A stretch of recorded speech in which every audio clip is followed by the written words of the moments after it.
दूसरे से नफरत करते थे, अब करते हैं ना एक दूसरे से मोहब्बत। हम वापस आएंगे, लेकिन ये अगर अभी नहीं गए ना तो ये लोग तुम्हारी शादी कहीं और करा देंगे। तो पसंद हो या ना हो, मैं तुम्हें अब इस घर में नहीं देख सकता। शादी करो और जाओ यहाँ से। एक दूसरे को जिंदगी में चाहते हैं ना हम, हमारे घर वाले नहीं मानेंगे। ये इस बात का मेरे पास सिर्फ एक ही हल है यार। कबीर, तुझसे बात करना है यार, बेकार ही करना पड़ेगा जो भी करना है। और मैं अपनी माँ और अपने भाई के सामने कुछ नहीं कह पाऊंगा।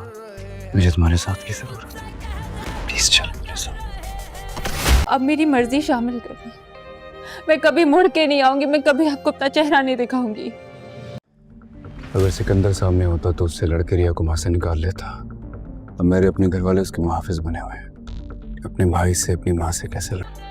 ये तुम्हें घर से भागना होगा मेरे साथ। उनकी इज्जत इस चादर में, और मैं ये रोन कर जा रही हूँ। नहीं नहीं, तुम किसी की इज्जत रोड के लिए जा रही हो, उड़ के जा रही हो।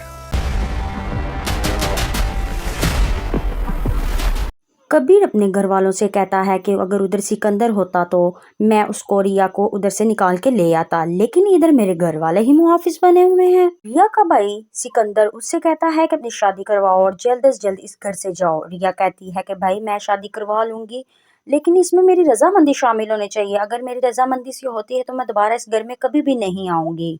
कबीर के दोस्त कबीर को कहते हैं कि अब वक्त नहीं ज्यादा, कुछ हल निकालो। कबीर रिया को कॉल करता है और कहता है मैं तुमसे मोहब्बत करता हूँ, तुम मुझसे मोहब्बत करती हो, हम दोनों एक दूसरे को चाहते हैं, लेकिन तुम्हारे घर वाले ये नहीं होना चाहते।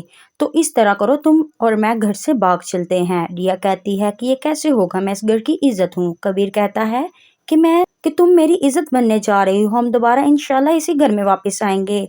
कबीर और रिया जाने का फैसला करते हैं और निकलते हैं, तो साथ ही